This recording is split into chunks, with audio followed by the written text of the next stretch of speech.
Қайырлы күн, құрметті ағайын. Бүгін руханияттағы рухани сұхбат бағдарламасында қонақта біздің бұрынғы Қызыл Ту колхозы, қазіргі Жақаев ауылының тұрғыны, ортамызға Асқар Әміршеев ағамыз келіп отыр. Қош келдіңіз, аға. Саламатсыз ба? Иә, жақсы. Аға, енді мынау өзіңіздің еңбек жолыңыз, мынау механизатор болып жұмыс жасадыңыз. Қаншама еңбектерде мынау өзі көріп отқандай мақтау грамоталары, кеудеңізде тұрған мынау ВДНХ-ның белгісі, осының барлығы қандай еңбекпен келді? Өзіңіздің өмір жолыңызды айтып өтсеңіз. Енді оңай жерде нан жоқ дейді ғой. Сол жаңағы 74-ші жылы армиядан келдім. Сөйтіп ауылға не болғаны, армияға шейін Досап деген оқытқан бізді. Иә. Сол бір ай ауылда шопыр болып істедім да, 2 ай ма айту. Подовозайдан ескі баяғы газик деген. Сөйтіп айдап ауылда кім Паштай деген кісі болған. Паштай ағамыз. Иә, Паштай ағамыз. Сол кісінің Қарабай. Қарабай ағамыз. Сол барып праваны алғаннан кейін февралда ма алдым. Қыстай оқыдық күзде. Сөйтіп барып праваны көрді де, бір машина беріп, сол водовоз. Баяғы кезде газик деген водовоз болады, соны қойшыларға су тасып, ол кезде телгөл біздің немен бірге ме демейді, сол телгөл Жақаевпен бірге ма қосылған біздің қарамағымыз да негізі Ақтоған. Телгөл соғылды ма Ақтоған телгөл бәрі мал шаруашылығы болды ғой. Иә, мал шаруашылығы. Соны су таситынды көктемде тауға бір водовоз жүгіре алмайды, 2 водовоз жіберу керек деп сол ремонтта тұрған, сол моторы кетіп тұрған машина екен, сол жаңағыдай капремонттан келген мотор салып беремін де, бәрін новыйдан салып берді. Капремонт мотор болғанмен, сыртындағы затының бәрін новыйдан салып берді. Жаңадан. Бейшара, иә. Әйтеуір тоқтап қалмасын дейді ғой, қойшылардың несі, шудап неғып қалмасын. Сол Құдай қаласа, сонымен шопырлықта үйреніп кеттім сол. Өзім неге техникаға құмартым.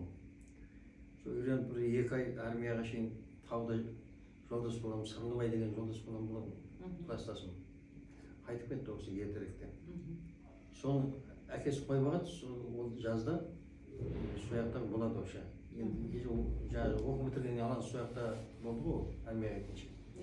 Я сол Сырлыбайды сағалап, соның үйінде жатамын жаңағы. Апамыз бар, әжеміз бар, бәрі ол кісілер ертеректе кейіннен қайтып кетті ғой, сол кезде барды ол кісілер қойып алады.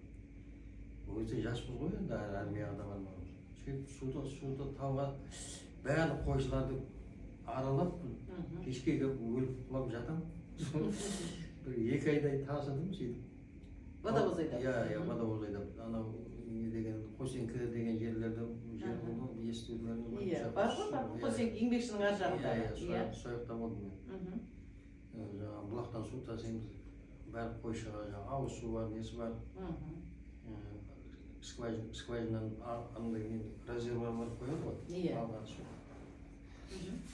Сонымен бір күні ойбай неге батыр деп, майдың, апрельдің айтуға, аяқ жағында ма, неге бар ғой жаңағы. Армияға шақыру келді. Қай жерде болдыңыз армияда? Сөйтіп 2 жыл армияға барып келдім. Қай жерде болдыңыз армияда? Германияда болдым. Германияда болдыңыз ба? Қай қаласында? Шверин деген қалада болдым. Арғы жақ шетінде, ол кезде Германия 2 бөлек тұғын. Иә. Сол шекарадан 25 километр жерде арғы Германия болды. Шверин деген қала бар. Соларда болдым.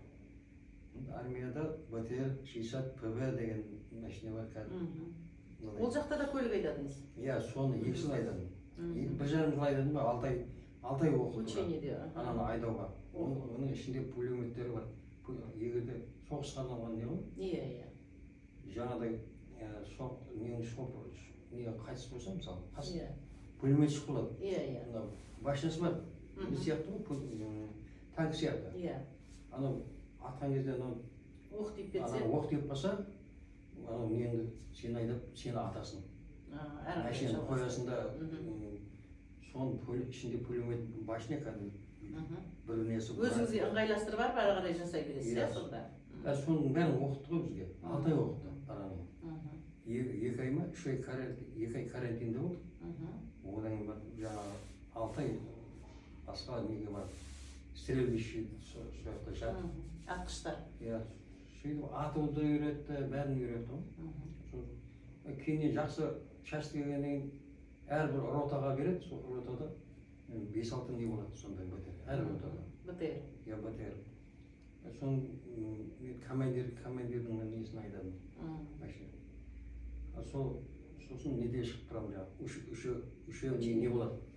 Германияның ішінде сол деревняларды аралап, жүресің, соны рұқсат берген.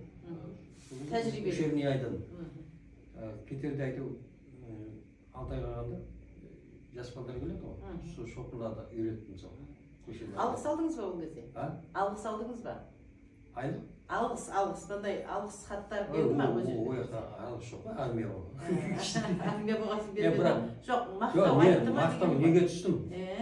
Газет бар ғой, соятын газетінде суреті неде бар ғой, оны іздеп табу керек. Одан кейін ауылға келгеннен кейін жұмысты бастап кеттіңіз? Ауылға келдім де қайтадан неге кіріп кеттім ғой, сол жаңағы шоферлығыңызға? Шоферлыққа сол түсіп кеттім, енді ауылға келгеннен жаңағы 15 сағаттан жел бар, соны шамалы жүрдік. Армияға келгесін солай болады ғой. Содан кейін бар, үйдегілер айтты ғой, орта жұмысқа шықты. Сөйтіп жұмысқа бардым, сразу қабылдады ғой, сол баяғы Пәштай ағамыз Қарабай, сол механик. Сол кезде кім Арқабай инженер болды ма? Инженер ау деймін сол. Инженер болды деген. Сол инженер болып көп жыл істеді болса. Одан кейін бастық болды. Сол кезде қарамағында жұмыс жасадыңыз? Иә, сол Арқабай. Ал енді қалай механизатор болдыңыз? Иә, механизатор болған. Иә, армиядан 58 жылға інім келіп, шоферлыққа Жәукебаева деген кісі болды ауданда. Бибіжан Жәукебаева, аудандық екінші хатшысы. Иә, соған шофер болып әйтеу, жаңағы қойшы ағамыз барды ғой. Соның жаңағы сол кісілерге жақын ол кісілер. Енді малын қоя ма, білмеймін ғой, малын бағып бере ма. Момын кісілері жиен ағаларым. Сол кісіге айтып едім, мен сөйлесіп көрейін деді да, сөйлескеннен кейін алайын депті, армиядан келген болды. Правасы бар ма? Бар. Бірақ енді сояқта айту көп неғамаз. 4 айдан кейін айту мәшес бұзылып қалдық жаңағы. 4 ай ма істеді, көктемде сосын жаңағы немді мәшинемді анау жас балаға аяғымды айдап жүрген мәшинемді, қандай машинем берді мен бауырыма. Қимай бердім, енді ала жоқ. Әрі қарай өзің жалғастыр деп, енді ауылға алып келдім оны. Сөйтіп жаңағы тракторге шығып кеттім, жаңағы ол кезде кім деген Сейіткәрім, ол кезде Сейіткәрім деген кісі болды айтпақшы. Содан кейін Арқабаев болған. Перден Арқабаев ағамыз. Одан кейін болды. Ол кезде жаңағы Сейіткәрім деген кісі болған. Жақсы инженер. Мына әніме берем дедім, мақұл енді берсең бер дедім, бірақ өзің не істейсің сосын, артық мәшine жоқ деді. Бәрінің егесі бар. Сосын айттым, мен осы трактор болса, трактор айдаймын, көктем болып қалған. Бір 6 ай тұрған сол гараждың несінде, стоянкасында. Новый 6 ай, қып-қызыл осындай. Бірақ өсінешіне. Соны берем деді, тракторге шығатын. Айдайтын болса? Мен енді біледі ғой, уже көріпсіз ғой шоқ болғанда. Жақсы жұмыс істейтін. Сол енді наным шығар. Сол арқасында күзде комбайн алып, ескі бар комбайн алып, бірінші ол жылы ескі комбайн еді. Өзіңіз жөндеуден өткізесіз ғой? Иә, жөндеуден өткізіп, сөйтіп жазда. Трактор айдағаннан кейін жазда ештеңе істей алмайсың. Күзде ол трактор только жер айдайсың көктемде. Одан кейін тұрады ол. Жер айдап, новый трактор сөйтіп бір комбайн берді ескі. Комбайн айдайсың деп. 4-ші бригада деген болды, Қантайып Серікбай деген кісі болды. Иә, механик, жақсы кісі. Бәрі ол кісілер қазір кетіп қалды ғой дүниеге. Топырақтар тоққа. Бір қиын кезеңдер болды ма аға? Сол механизатор болып жүрген кезіңізде талай қиындықтар болады ғой енді. Қызығы да болады. Бәрін ескере бермейсің, сол жұмыс болғасын қиындықсыз болмайды. Бір комбайн айдап, жақсы жұмыс істеп жүргеннен кейін, жаңа талпын Қантайып Серікбай айтты, келесі жылы новый комбайн берем деп. 2 комбайн келеді, біреуін саған беремін деді. Сол жаңағы біздің бригада, 4-ші бригада. Иә. Сол келесі жыл комбайн келді, айтқандай новый комбайн келді. Сол новый комбайн құмарлығым ғой. Ана ескі комбайнмен дым қатырмадым да. Істедім, бірақ жақсы істедім, бірақ. Иә. Енді бұзыла береді да ескі болғасын. Иә. Оны бірақ жаздай біреу ремонттаған күзде алдым мен. Күріш ектім алдында, көктемде. Күріш те ектім бір жыл. Күзде... Жақайып атамыздың ауылы болғасын, Жақайып атамыздың жолын берсін деп күріш ектіңіз ғой. Иә, сол күріш ектім айтып. Өнімді қалай алдыңыз? Бегалиев Серікбай деген кісі болған, соның қарамағында. Сол кісі күріш егеді, соның кісінің подсобник болып, сушы болып қалды. Иә. Одан кейін неге күрішке жоғалған мен. Өзіңіз техникаға қарай мойын бұрдыңыз ғой, механизаторлыққа. Жоқ болғанда, мынау қазір осы тәуелсіздік деген жер бар. Тәуелсіздік ауыл. Сораның бәрі ар жағы күріш болды. Сол кісі күріш екті. Соның жері былай ұқылын екен. Көл, бір жерде көл бар екен. Жаңадан ашылған жер, жаңа топырақты үйе өздерімен істеп қойған асыздар.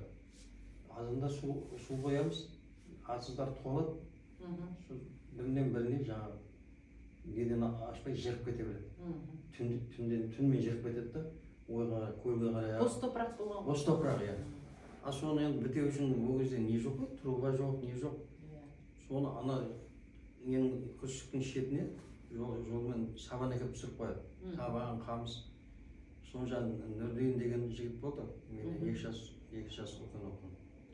Сол екеуміз анаңыз арқалап сабанды жіппен байлап алып. Тасимыз бекітесіздер. Иә. Ана не деген бұлар белуларға шейін кіріп кетесің. Ана атсыздың басына жүре алмайсың. Енді су болған жерлер, су болып тұр, сол судың арасымен атсыздың ішінде су болса күріште. Иә. Сол жиегімен жүреміз ғой, ана жүріп кеткен жерге қарай. Иә. От қиындықтар болды. Міне сондай қиындықтың бәрін басыңыздан өткердіңіз. Бек қалдым ғой. Рас қой енді. Күзде сүйегім қалды. Сосын өзіңіздің мынау техникаға құмарлығыңызды артып, күрішті қойып, әрі қарай механизаторлыққа кеттіңіз ғой. Қайтадан не гаражға кіріп кеттім. Жас, өзіңізге новый комбайн берем деп айтты ғой жаңадан. Иә, новый комбайн бер, сол комбайнмен енді қызыққаным ғой. Жаңа азаннан кешке шейін бұл кезде күн батқаннан кейін свет жағып, Осман Қазбеков деген кісі болған, ауылда бастық жер айтып бармасын. Жақсы кісі еді. Жақсы кісі. Сол кісі давай свет орнаттыңдар деп. Түнде жүресіңдер. Түскенше орыңыздар. Шақ түскенше. Енді амал жоқ қой. Бірақ ол кезде не деген болған? Талон деген, жаңа ақша ол. Иә, талон. Сол жарыс ұйымдастырады. 5 жылдық жоспар болады, 5 күндік жоспар болады. 5 күндік. Сосын жаңағыдай мынадай нелер кеп тұрады жаңағыдай, газет. Газет сияқты бір жаңағы. Мақтаулар жазады. Жақсы жұмыс істесең сол жақсы еді негізі, сол бізді талпыныспен істедіңіздер ғой. Иә, совет үкіметінің кезінде жақсы еді ғой бәрі әдемі. Сосын біреуден асып кетпейді, еңбегіңді беріп жатыр. Таза жұмыспен аласың да. Қазіргі дейміз. Енді осы еңбегіңізді елеп, мынау ВДНХ-ның көрмесінде сізге осындай бронзовый медаль деп жазылып тұр мына жерде. Осыған осы еңбекке жеткендігіңіз жөнінде. Сондай механизатор бола жүріп, сол комбайнды алдыңыз әрі қарай. Сол комбайнды айтайын. Новый комбайнды сол бірінші жылы екінші орын алдым. Рыспан Мәуленов деген кісі бар, қазір бар. Ол кісі бірінші орын алды. Бүкіл облыс бойынша. Мәулен көке, иә. Ол кісі вообще ауылдан ол кісі 8.000 центнер бастады. Ол 8.000 центнер оңай емес. Мен 6.500 центнер бастадым. Екінші орын алдым ауылда. Аудан бойынша. Иә. Сосын гигант деген колхоздың несі бітпей жатыр екен. Колхозда бір-біріне көмекке барады ғой. Көмекке жібереді. Сол көмекке екеуің барасыңдар деп Осман Қазбеков келіп айтты, бригадқа айтқан ғой, бір бастық айтып жатыр. Жаңағы бүгін айдыңдар күріш бітісімен сояққа барып, қоныңдар сояққа. Иә. Сол комбайнмен жаңағы өсінішіне комбайн, бірақ қатшы жүреді ол. Гигант колхозына барып көмектестіңіздер ғой. Төтеммен барып тартып, сояқта 3 бригадты бітірдік. Енді өздері жаңағы жеп енді шамалы жерлер әрбір Бастырылмай қалған. бастырылмай қалған үлгермей жатыр да комбайндар. Сол 3 бригадты бітіріп, сонда мен 8 мыңнан асып бастырдым. Ана сол жолға еңбек енді Ырысбайдікі 10 мыңнан асты. 10 мың сентнер. Сол Ырысбай бүкіл облыс бойынша бірінші орын ешкім 10 мың бастыра алмайды. Енді ол да есептеледі ғой неге? Басқа жақтағы емес, бастырған ақпар береді ғой басқа. Менікім екінші орын болып 8 мың сентнер ешкім бастыра алмайды 8 жаңағы ауылдағылар. Жаңағы бұл жаққа келмегендер жаңағы 6 мың келіп бастырғандар жоқ ол. 5 мың өзі бастыру. 3 мың, 4 мың долларға бастырады ғой. Енді біздің енді құмарлығымыз сосын комбайнымыз жаңа болды да сол комбайн 2 жыл маған жақсы бейнетін тапты. Келесі жыл тағы 2 жыл 6,5 мың бастырдым келесі жыл. Ол кезде бөлшектер, запчасть дейді ғой, бөлшектер табылып тұрды ма? Ол кезде көп. Жөндеген кезде? Ол кезде совет үкіметінде складта толып тұрады ғой нелер. Новый кететін жерлері. Ал енді мынау ВДНХ-ның несін қалай еді? Сол жаңа 8 мың центнерді бастырған кезде? Облысқа барған ғой, яғни бірінші орын ана кім Ырысбай деген герой бола жаздап, сол жылы ол кісі менің облыстың Урал мотоциклін облыстан берген, тегін. Ол Урал мотоцикл содан кейінгі жылы машина алды ол кісі. Машина берді. Ал өзіңіз? Маған жаңағы екінші орынға не берді? Телевизор. Телевизор ма? Телевизор 300 сом көп ақша. Вообще комбайн 2 жылда не кілем арқалап келемін жиналыс. О, қандай тамаша. Жиналыс кетеді ма? Дереу бірінен арқалап жүріп, атыңды атай жақсы бір. Мінекей қандай тамаша. Осындай жетістіктерге жеттіңіз. Мынау енді сол кездегі сол жылдары қыста алған құттықтауларыңыз. Сол жылдар қыста ЦК ВКСМ-нің почетный құрмет грамотасымен марапатталған екенсіз. Одан кейін бірнеше құттықтаулар тұр тағы да, мынау Қазақстан Компартиясы орталық комитетінің құттықтаулары мінекей бірнешеу бейнеттің арқасында. Халық депутаттар аудандық совет атқару комитетінікі, облыстікі мына жерде. Ал мына жерде енді сол обком комсомолдың, ЦК ВКСМ обком комсомолдың құттықтау нелері тұр, грамоталары тұр. Бұның барлығы еңбек аға өзіңіздің. Енді Асқар ағамыздың осындай биік шыңға жетуі өзіңіздің талмай еңбек еткеніңіз ғой деп ойлаймын. Механизатор болу оңай емес. Темір тұлпарды мұздай ыстық күнде, мұздай суық күнде оның бәрі денсаулыққа кері әсерін тигізіп отырады. Енді осы бір сол кезде бір жаңа қиындықты айтып келе жатса, енді бір керемет қызықшылығы бар ма осының бір өзіңіздің? Бір осындай мақтан ететіндей, осындай кезде мынандай болды деген бір қызықшылығын айта аласыз ба, қызығын? Қызық кезең. Есіңізде жоқ па? Есімде жоқ, оны бірақ ана бір несін айтайын, бір оқушылар келіп сезон кезінде осы көмектесуге келеді ғой. Келеді ғой, келіп масақ береді. Сосын жаңағы балдар әптен біз жаңағы мына өзіміздің бригадтың мысалы өзіміз 4-ші бригадтың не жақта болды, ауыл жақта. Ал мынау неде, трассаның мына бетінде Аша дейді. Ашада басқа бригад. Сояқтың комбайндар жүрмейді да, бізді дереу сояққа жібереді. Біздің жер дайын болғанша орып кебу керек. Кепкенше сояққа жібереді. Сояққа барсақ жүре алмайды ғой комбайндар ескі батып қалады. Батқан емес, жаңағы не алады, тығылып қала береді. Тығылады, сосын тығылғасын ол сабан күріш деген буда сабандар көмейіне тұрып қалады, соны тазарту керек. Сол бір жерін қиратады сосын. Барабан тығып қала береді, сондай қиындықтары бар. Біз енді әптен дәуілімді істетіп алған ғой. Оқушылар келді. Сосын жаңағы оқушылар біткен ғой жаңағы. Бір темір тауып алған, сөйтіп сабан арасына тастаған ғой жағдай. Әдемілеп, именно маған тура келген ғой. Енді алдымызда бір атсыз бұрын жүреді. Олар байқамай тастаған ғой. Әдейі тастаған, мен ойлаймын бәрі, сол дұрыс болмады. Ойнап істеді ма? Сонысы дұрыс болмады да, сол бір апта ма тұрып қалдым. гаражға айдап барып соны арқалап сол жерде жер айтпамасын сол Перден ағамыз сол көмектесті. кезде иә көмектесті ол кісі жаңағы главный инженер болды ғой сол дереу жаңағы жоқ заттарын алып беріп ана комбайнды деген почти бөлшек дедім ғой ана ішінің бәрін мынадан кірген не ол ортасына барып барабанға тұрып қалған. бірінші барабаннан бәрін қиратып өткен да жүрген жердің бәрі мына дәу тістер болады былай Иә. сондай жапырып домалақ қойып осындай темір домалақ бұл комбайнның бір несі темірі бар содан жаңағы полевой станда тамақ ішеді ғой барып сол жерде тауып алған ғой негізі сол маңайда енді ескі нәрселерді тастай береді темір полевой станның жерінде жатады ғой содан тауып алған ғой балдар жаңағы жыны келіп кеткен ғой артынан жаңағы оспай жетіп ала берді ғой масақ термесе ол не алмайды салмайды комбайн салмайды масақ терген жерге барып соны жегеннен кейін комбайнмен жегеннен кейін барып ана келесасызға түсіреді сол кезде ана артынан қуып не алып шаршаған ғой олар да ойлау болады шаршаған сондай дем алдырмады ғой деп құртайық шығылады деген сондай кезеңдерде болады. Иә, сол бір Асқар аға, енді осы еңбегіңізді айтып жатсыз. Үйде ата-анаңыз болды ол кезде, иә? Иә, болды. Сол кезде сізге жұмысқа шығарып саларда қандай жылы сөзімен айтып шығарып салатын еді? Есіңізде ме? Ата-анам болғанда мен жаңағы шешем ертеректе қайтыс болып кетті.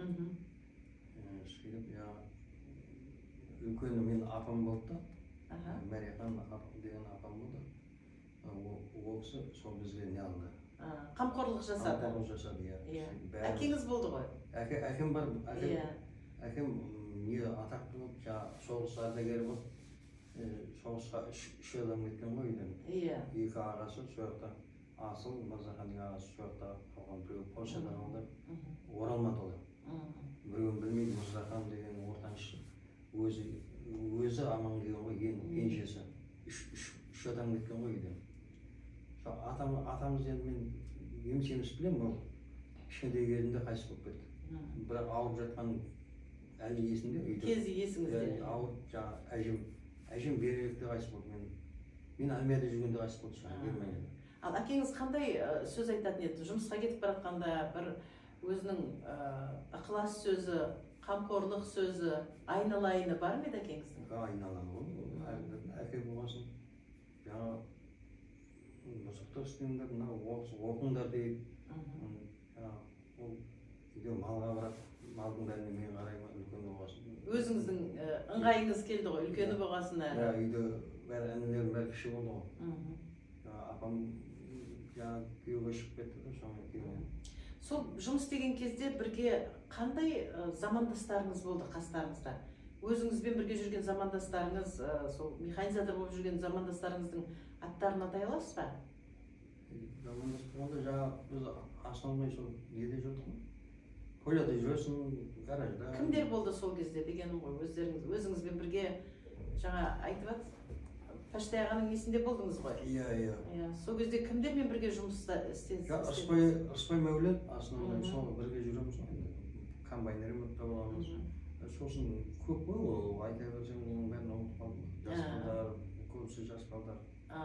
Бірақ өзіңіз сол кезде алғы шепте жүріп, сол жастарға үлгі болдыңыз? Иә, ол кезде енді айтасың ғой, бұна ақылыңды айтасың, мынаран былай істе, мынаран былай істе, жазда ремонт табыламыз. Ақылыңды айтасың, көргеніңді айтасың. Аға, мына медальді қай жерде бар? Облыстан барып алдыңыз ба? Иә, Қызылорда облысынан. Облыстан барып алдым ба, Шилде неден әкімияттан бердім, ұмытып та қалдым. Ол жерін ұмытып алсыз ғой енді, иә. Есімде жоқ ол. Қазір енді бәрін айту ауданнан алдым осы. Енді ол кісілерге келеді ғой аяқтан. Иә. Келгесін шақырады, барасың. Ауданға келіп алдыңыз. Жиналыс болады бір. Аға, биыл есімде жиналыс болады әкімат. Қалай бардық қой сол кезде. Депутат болдым ол кезде. Депутат бол, аудандық советке депутат бол, аудандық кеңеске. Ауылдық советке. Ауылдық кеңеске депутат болдыңыз. Жақсы жұмыс істесең айту. Иә, алға қарай ұмтыласыз ғой. Иә, жетектейді. Енді қазір болды ғой, енді қартайды. Қартаюға әлі ерте аға. иә, зейнеткер болғаннан кейін осы мына өткен жолға, жаңа өткен өміріңізге көптеп қайырылып айтып жатсыз. Соның ішінде енді қызығы да, шыжығы да мол болады ғой енді. Ал енді сол кезде депутат болдым деп жатсыз. Иә, ауылдық советке депутат болмайды. Иә. Әйтеуір жақсы сол кезде де ғой, бәрі жақсы ғой. Советтің өзінде бәрі жақсы болды. Иә, қазірде де жаман емес, иә? Ал енді аға, мен ауыл тарап кеткен. Иә, бірнешеге бөлінді, бірақ олардың өзі де қазір күнкөріс жұмысын жасап жатыр. Биылғы енді Қазақстан Республикасының президенті Қасым-Жомарт Тоқаев биылғы жылды жұмысшы мамандар жылы деп белгілеп берді, иә, биылғы. Енді осы жұмысшы мамандар жылында сол бұрынғы өздеріңіз енді осындай қиыншылықта жұмыс жасадыңыз. Сіз марапатталдыңыз ба? Қашан? Биылғы жылы. Я, әйтеуір ана жиналыстарда бірдемелер береді. Дұрыс, қандай? Міне елеусіз қалмаған деген қандай жақсы. Еңбегіңіз еленіп жатыр. Бір жиналыс болады ауылда. Иә. Бүгін болып жатыр енді. Бүгін ба?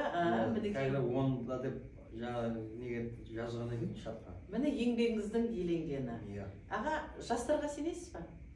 Жастар жақсы. Жастарға қазір жастарда талпыныс бар ғой? Үлкен талпыныс бар. Біздің болашағымыз жастар. Иә. Болашағымыз, сосын жастарға ақылымызды айтамыз. Ыбырай Жақаев ауылы, атамыздың ауылы. Осы атамыз еңбекқор болған болса, сөзге неге жоқ білемін мен шет жағасын. Мен көрдім ол кісіні. Көрдіңіз ғой. Сөйлесіп көрдіңіз ба? Былай еңбек істеп жатқанын көрдіңіз ғой. Үй жағында жүрген көрдім екен. Ол кезде жастарсыздар ғой. Иә, ол кісінің жаңағы айшот айтады ғой, кетпен дәу деп жаңағы. Үлкен музейде тұр ғой енді қазір көресіз. Музейде тұр дейді. Музейге барғанмын, бірақ барғандар айтып отырмын. Енді ауылда тұрып музейге бармағаныңыз ұят болды ғой аға. Ұят болған. Құдалар келген кезде ғана барасыз ба? Сондай кезде бармасам. Бірақ енді әйтеуір қол тимейді ғой. Аға, бос уақытыңызда не жұмыс жасайсыз? Қазір ме? Иә, жалпы қазір осы. Қазір енді үйде малға қараймын. Мал шаруашылығымен айналысасыз, иә? Сиыр, қой бәрі бар ғой. Уақ мал, ірі қара. Уақ мал жоқ, бірақ ірі қара бар, сосын баспақтар, сол қараймын. Аға, кітап оқисыз ба? Кітап. Кітап оқитын уақыт жоқ, соны жаңағы. Бұрын оқыдыңыз ба? Аздап уақыт болмайды ғой дейді. Жаңағы не аласың, малдың несімен сол кешіп болады. Соткіге көп үңілесіз ба? Соткіге көп үңілесіз ба? Соткі сол құртады мені. Көп әуестігіңіз сондай. Балдарыңызға рұқсат бересіз ба? Көп ұстай ма балдарыңызға? Балдарға шүкір, баланың бәрін оқыттым. Жоқ, оқыттыңыз ғой, балдарға соткі ұстау. Оны енді оқытқаныңыз жөнінде тағы айтамын. Соткі ұстағанда кішкентай емес қой, балдардың қазір. Кішкентай кезінде ұстаттыңыз ба көп? Ол кезде соткі жоқ еді. Жоқ бе еді. Немерелеріңізге ше? Немерелеріңізге ұстатасыз ба? Немерелерім қазір соткі ұстайды бірақ. Ол ана папасы нағымайды. Ұстатқызбайды. Мінекей қандай жақсы.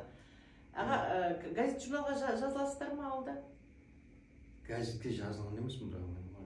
Бірақ ана қызым бар, мына училище не болып істейді? Колледжде. Колледжде не болып істейді? Әділ. Сол газеттерін әкеп береді, соны оқимыз. Соны оқып отырасыз, иә? Аға, қаншалықты шындыққа барсыз? Барынша шындық бар.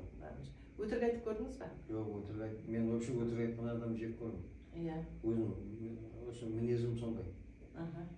Бір өтірік айтса, одан кейін вообще оған сенбеймін. Сенбейсіз? Сондай адам. Мінекей қандай тазалық, иә? Иә. Сол енді жастарға да айтамыз ғой, өтірік айтпаңдар, өтірік өрге баспайды деп қазақта мақал бар. Солар рас ғой. Аға, енді осы өткен күнге өмірге шолып жатырмыз. Осы артта қалған бір өкінішіңіз бар ма? Ата-анама кезінде жасай алмадым ау, мүмкіндік болмаса, әйтпесе мынандай бір нәрсені істей алмадым деген өткен өмірге өкінішіңіз бар ма? Өкінішім жоқ, нормально, бәрі жақсы. Бәрі жақсы. Ал енді балдарға келейік. Балдарыңыз Құдай қаласа өсіп жетілді.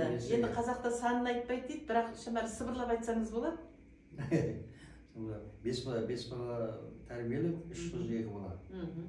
Біреу қайтты, бір балам қазір неде Қызылордада онда қызметкер, екі институтта оқыттым, үш қызымның үшеуінде оқыттым, бірінші техникум, одан институт. Бәрі біз мұғалім, Алматыда үлкен мұғалім болып істейді. Одан кейін қызым мұғалім, неде тұрады, Көкшетауда тұрады. Одан кейін қызым жаңағы училищеде істейді, бұл ауылда Тәуелсіздікте тұрады. Енді осы ауылдағысы келіп тұрады, өзіміз барып тұрамыз, жақын жерде. Жақын жерден. Сосын немерелерім бар, ол қыздан ауылдағы кенжеде үш немерем бар. Анау үлкенде 4 немерем бар. Алматыдағысы. Мына неде Көкшетауда екі немерем бар, екі ұл. Олар енді бәрі келгенде бір базар болады десеңізші. Базар болады, сосын бәрі мұғалім болып сөйтіп аяқтағыда. Өздері сондай оқытты. Міне сіздің еңбегіңіздің, жетістігіңіздің, балдарыңызды қарай оқытып, мінекей қазір өзіңіз ұлағатты әке, ұлағатты ана болып отырсыздар, Балам 83 жылғы балам, яғни Жанроста менің бастығы, жаңағыдай. ТБ деген болады. Техника безопасности дейді. Техника қауіпсіздігінің басшысы. Басшысы. Сосын неде начальник базы болып бір жыл істеп көрдік, ауыртпалы екен папа дейді. Техника болғасын ауырлатып қоя сал деген, бұрынғы жұмысың дұрыс қой, шама тиішті. Мінекей балдарыңыздың өскені, жетілгені, осының бәрі тәлім-тәрбие. Балаңызға үнемі қандай бір қиын сөздерді болмаса мақал-мәтелді айтып отырасыз? Үнемі қолданатын мақал-мәтеліңіз болмаса тыйым сөзіңіз? Үнемі болғанда енді не айтамын жаңа? Ол балдар қазір бәрі айтып отырады қазір. Өзіңіз бәрі біледі отыр. Өсірген кезде жаңағы біреудің ала жібін аттама, шындық өтірік айтпа, біреудің несін ала жібін аттамай жаңағыдай іштеңесін алма, оның бәрін айтқанымыз ғой. Аға, көршілермен қатысасыз ба? Қатысамыз. Жақсы. Қазірде бір звондамаса бармайды, бір-бірімен қатыспайды деген айтып жатыр, ол қалада шығар. Бірақ звондамай-ақ бір-бірлеріңізге бара бересіздер ғой? Бара береміз. Ортада қора бар ма, ашық? Қора бар, есігі бар. Есігі бар бәрінің, бір-біріңізбен? Бәрі қоршалап алғанбыз. Қоршалап алған барлығы, Врач деген көрсін бер, енді жақсы үйгеміз. Келіншегіңіздің есімі жеңгеміздің? Базаргүл. Базаргүл. Осы келіншегіңізге не сыйладыңыз? Өзіңіз сондай құрмет жасай білесіз ғой? Енді анау батырма бір шуға беріп, оны баласы әперді. Өзіңіз не сыйладыңыз? Мен айтуым ақшамды айлығымды алып отырмын. Гүл сыйлайсың. Дұрыс мінекей. Солай да осы балдарымыз дұрыс болсын деп. Балдарымызды өсірдік, оқыттық екеуміз. Ой, шырылдап деп. Қандай? Дұрыс айтасыз. Енді соның жемісін көріп жатсыз аға, Мінекей, қандай механизатор болу деген оңай нәрсе емес, оның жемісін көрдіңіз. Мынандай мақтау марапаттар алдыңыз. Қазіргі таңда да мақтау марапатпен балдарыңыз осыны көріп марқайып отырады. Ал енді ауылымыз қандай біздің Жақаев ауылымыз? Көше бар, жарық бар. Жақсы, бәрі жағдай жақсы. Жанданып келе жатыр. Көгалдандыру, аяқ су бар. Аяқ су бар. Көгалдандыру, көркейту деген өте керемет. Газ жанып тұр. Көше жанып тұр, көшеде бәрі свет жанып тұр. Енді халықтың мұқтаждығы бар ма? Тағы бір нәрсеге жоқ. Бәрі жақсы ма қазір? Спорт кешені салынды, балаларымызға мектебіміз бар, балабақшамыз бар, клубымыз бар, музейіміз бар. Бар. Бірақ енді жоқтың енді пенсиясы аздау. Пенсия аздау деп айтады. Ендігі жылы, 26 жылы тағы 10%-ға көтеріледі деп айтып жатыр. Мен өзімдігі аз емес, мен бірақ неде 16-шы шықтым. Сосын мен колхозда ұжымдарға тарап кетті ғой. 92-де ма, 93-ге шейін жүрдік сол. Ұжым болып кеттік, қиын болып кетті сол. Агро дегесін бірдеме аласың, ұжымда істейсің, ұжымда істеп жүріп, еще агро дегеніміз жер береді бірге. Жоқтықтан ғой Пенсияңыз азайып қалды ма? Пенсияңыз азайып қалды ма? Şu пенсияны неткен кезде Şu сол пенсиядан бастадыңыз бұрын ғой. айтып отырмын жаңа. Жоқ, бұрынғы ғой сол әр жерде Şu істедік пенсиям дедіңіз жақсы ғой. менің. Жинақтаған кезде. Пенсиям жақсы, өйткені мен жаңа ұжымдар 2002-ге шейін істедім де, 2002-де. Жаңа інім не еді бір ұжымда бастығы. Сосын інім айтмай бір-екі жыл көрдім, көгеріп кетті. Қашан сотын айтадым. Көгеріппегенде бәрін қарызға алып істеп жатыр да. Иә. Bir tonna kuş alsa 2 tonna beredi күзде. Қарыз алып сөйтіп, ұжымдар бөлінген кезде сөйтті ғой. Иә, бөлінген кезде. Сосын бір-екі жыл көріп едім, Қасем жотын айдадым, Қасем жотын дейді, үстінде мен ремонттаппен мотор жерде жатқан соң мен Қасем жот айдадым ғой. Қалқорда жүрген. Бәрін ремонттап бердіңіз. Ремонттап, соны айдап, ұжымны алға бастырдым. Жер күрішін егіп беремін. Өзіңіз солай көмектесіп отырдыңыз. Бір-екі жыл көргім болмайды екен.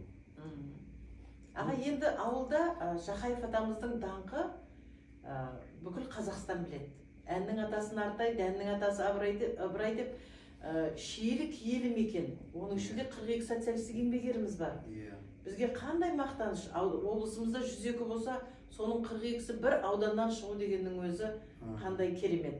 Оның 29-ы кәріс ағайындар. Ал енді аға, осы атамыздың жолын қуатындай елге көрініп жүрген азаматтар бар ма ауылда? Күріш егіп жүрген, сол күрішті астықтан мол өнім алып жатқан азаматтар бар ма? Бар ма? Кім? Асқар Бердібаев деген ағамыз. Ініміз депутат болды. Ініміз біз Қарасар, мен андай Қарасармын ғой, жақынымыз.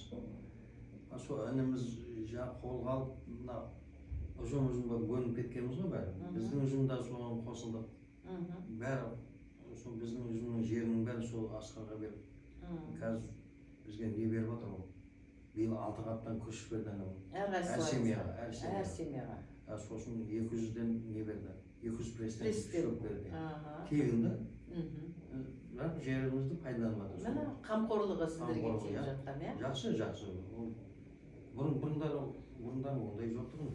Қалай Асқарға көтеріп жатқасын бәрі соған нелерін берді. Жерлерін берді да қазір. Мінекей. Нағыз атамыздың жолын қуған азамат Асқар Бердібаев деген ініңізді атап өте аласыз, иә?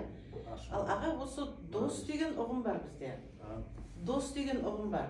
Осы достың адал досы болады, амал досы болады. Біреу амалдап сіздің байлығыңыз үшін, барлығыңыз үшін қатысып жатады.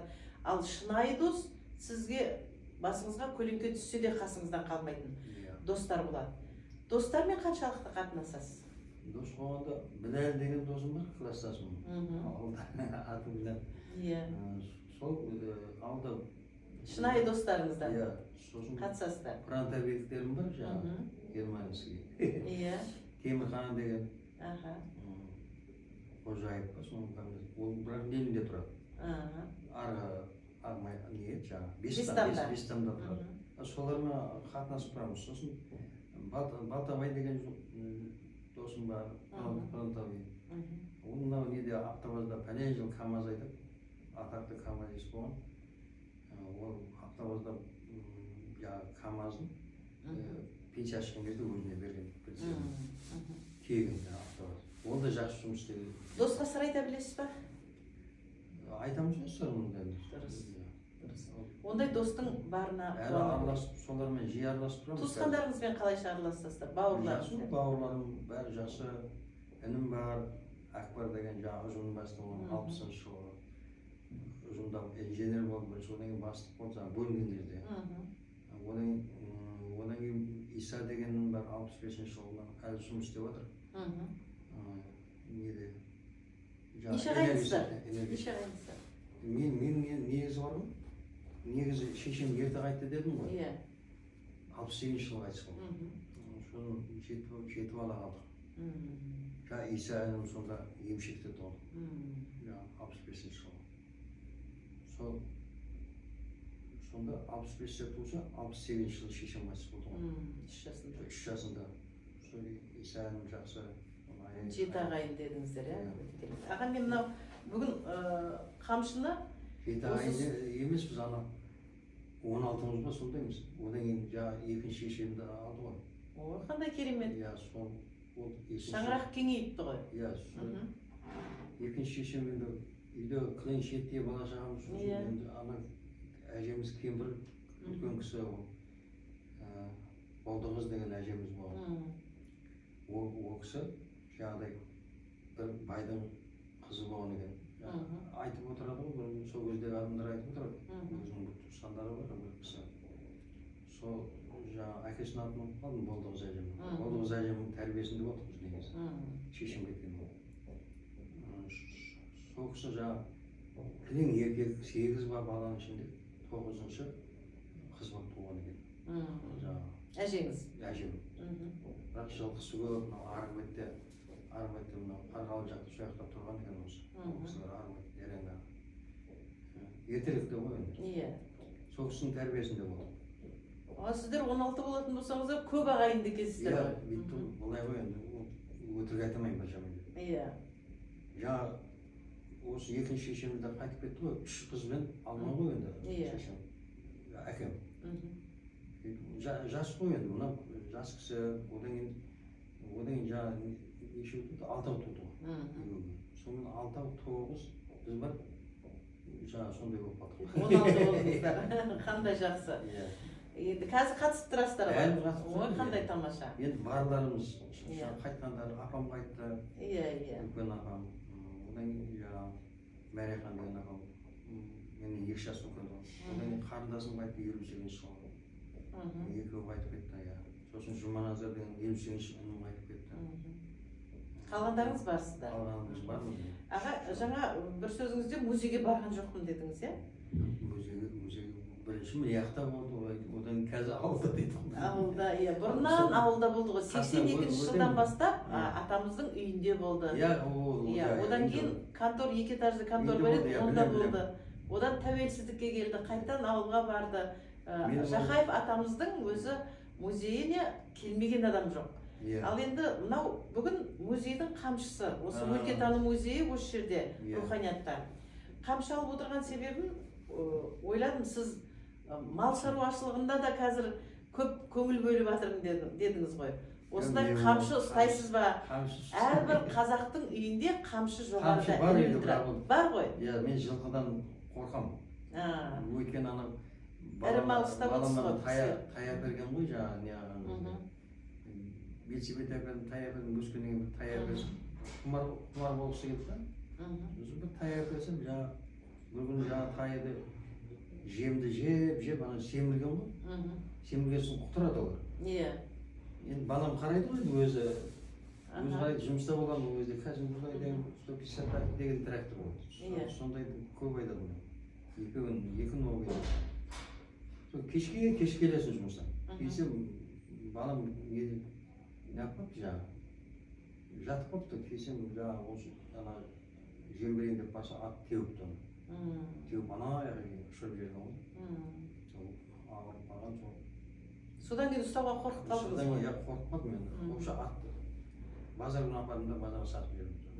Баламды өлтіріп қойған осы. Жалпы үйде ілулі тұрады ғой? Иә, ілулі тұрады бірақ үйде. Иә. Енді атқа онша құмарым жоқ та, жаңағыдан кейін вообще атты жақсы көрмеймін, бірақ етін жейміз ғой. Иә, дұрыс қой. Аға, енді мынау бұрын аталарымыз зейнетке шыққаннан кейін үйде отырып осы қамшының 8 өрімнен бастап 32 өрімге дейін өріп балдарына үйретіп отырған. Ал енді өзіңіз балдарға не үйрете аласыз? Өзіңіздің қандай өнеріңіз бар? Сіз ән айта аласыз ба? Жоқ, музыкалық аспапта ойнай аласыз ба? Гармон тартып, менікі қандай, соны шығара алмай отырмын ғой мен. Гармон тартып өлең айтасыз. Өлең айтамын. Қазақтың музыкаға сұлқым бар, құмар болдым да. Сол үйдің қасында бір Әсия деген қыз болған, бізден бір класс па, жоғары гармон қаттатып, не қылып жаңағы. Үйдің қасында ғой, барып ана дауысын естимін жазу күндері. Сосын барам үйдің қасында ғой. Ананы бетеп қарап отырамын да құмарлығымда. Тілдерін бет басқан, ақ тілін бет басып отырамын. Қай нешінші тілді басып жатыр, қарап отырамын. Қарап отырып үйренесіз ғой? Бойында арыстың деген өлеңді тартатын. Шәмші Қалдаяқовтың әні. Шәмші Қалдаяқов. Арыстың жағасында. Өлеңдері жақсы ғой. Иә, керемет. Мен сол өлеңді бастап үйрендіңіз? жаңағы апамызға айттым, маған бір өлеңді үйретші сосын. Бір өлеңді былай неге қағазға жаз дедім. Өлең мына бірінші клавиш, мына 2 клавиш қой, 25. Сол қайсысын басам, мынадан кейін қайсы былай 1, 2, 3, 4 былай өлеңді екеуміз отыр едік, сөйтіп не алды да. Бір өлеңді үйретті. Сосын үйдегілерге сонда шамал көремін күнде бар. Шамал қолым келетін сайын суығым бар ма? Сосын суық бар ғой жаңағы, сосын үйдегілер ол кезде мамам тіпті ғой. Маған гармон әперіңдер деп қоймадым сол.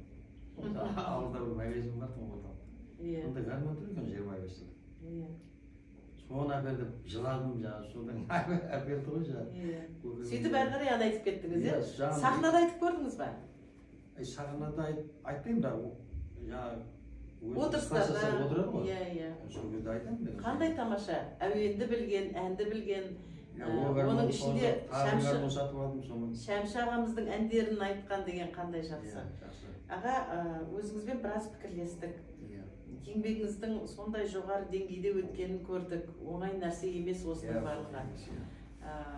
Ұлыңыздың, қызыңыздың жетіліп, осындай үлкен дәрежеде жұмыс істеп жатқаны өзіңіздің тәлім-тәрбиеңізден, үйдегі ананың бағытынан. Енді бұрын аналарымыз айтып отыратын, әкеміз қатал болмаса да, әкең келе жатыр. Қазір әкең келгенде тыныш отырыңдар, әкең тамағын ішіп жатсын, әкең жұмыс істейді, бізге табыс тауып жатыр деп әкемізді жоғары көтеріп отыратын. Мінекей осындай аналардың ақылдылығынан көп деген үйде ұйытқы бар. Ұйып отырады, бірлік бар, тірлік бар деген сияқты. Ал енді аға, өзіңізбен біраз сұхбаттастық. Бұл айта берсе әңгіме өте көп. Айтпағанда 2002-де жаңа болмағаннан қаңғырып не кетіп қалдым. Балам оқып отырады, Атырау жаққа біреулерге еріп кетіп қалдым да, сол жақтан жұмыс таптым вообще. Бір жігіттермен осы шелде, ол жігіт қайсы өтеді, жақсы өтеді. Болатбай деген жер айтқан иманы болсын. Сонымен іліндіріп жетті мені жұмысқа. Атырауда? Енді шофырның категорияның бәрі бар, соның категорияға қарайды екен. Соның толып прицеп айдайтын адам таппай қалды. Новый мәшін екен. Жаңағы Болатбай айдап жүргенде сменщик керек екен. Сол Болатбайдың арқасында мен сол жаққа жұмысқа шығып, 2002-де ұзында көрдім, болмағасын ноябрьде сол кетіп қалдым. Жаңағы еріп. Сөйтіп, кеше 16 жылға шейін сол жақта жұмыс істедім. Зейнеткерлікке сол жақтан шықтыңыз? Сөйтіп зейнеткерге шығып, пенсиям сол көп болғаны содан. Көп болғаны содан екен. Ой, қандай тамаша, керемет. Аға, енді жаңа өзім айтып жатырмын ғой, мына қамшыны көрсетіп айтып жатырмын. Музейге келмедім деп жатсыз, енді ауылға барғаннан кейін музейге барыңыз, көріңіз атамыздың музейін. Анау Қайыңсапты қара кетпені үлкен, диагоналы үлкен. Оның бәрін, бірақ көрген бір жақсы, иә? Аға, енді сізде мына ауылда тұрғаннан кейін көп ескі бұрынғы атамыздың көнекөз қариялардың заттарын әкемнің, шешемнің заттары деп ұстап келетін заттар болады. Музейге өткізетіндей. Сондай заттар бар ма үйде? Мысалы, дермен, келгел сап деген сияқты, ұршық деген сияқты. Ондайдан не қазір ештеңе қалған жоқ. Қалған жоқ ау деймін, иә? Бірақ болып жатса, сіз музейге өткізуге талпыныңыз. Өйткені ата-анаңыздың, өзіңіздің есіміңіз сол музейде қалады, өзіңіздің ұстап тұтқан заттарыңыз деп. Ал енді аға, бүгін біраз пікірлестік, өзіңізбен әңгімелестік. Мынау жайдары жүзіңізді көріп, өзіңіздің шынайылығыңызды көріп, балдарға берген тәлім тәрбиеңізді көріп, осы жастарға үлгі болсын деген ниетпен осындай сұхбаттасып отырмыз. Сізге көптен көп алтын уақытыңызды қиып келгеніңізге көптен көп рахмет айтамыз. Жанұяңызға бақыт тілейміз. Жеңгеміз екеуіңіз ғұмырлы ұзақ өмір сүріңіздер, сол бала шағаның рахатын көріңіздер. Қазақта айтады ғой, 100-ге жет деп. Осы 100-ге жеттің, Алла берген өмірді жасайсыз ғой. Бірақ сізді жасайды деп естиміз. Сондықтан осы елдің арасында жүргенде елеулі азаматтың бірі, осындай атпал азаматтардың бірі, осындай еңбек жасаған азаматтардың ішінде өзіңізді шақырып бүгін пікір таластық. Сізге көптен көп рахмет айтамыз. Өмір жасыңыз ұзақ болсын. Әлде де осы ұл қыздарыңыздың рахатына бөленіп жүре беріңіз. Құрметті ағайын, бүгінгі сұхбат хабарын жүргізген Құттықыз Шайыққызы, еңбегіміз құтты, азаматтарымыз мықты болсын. Сау, сәлемет болыңыздар. Рахмет көп.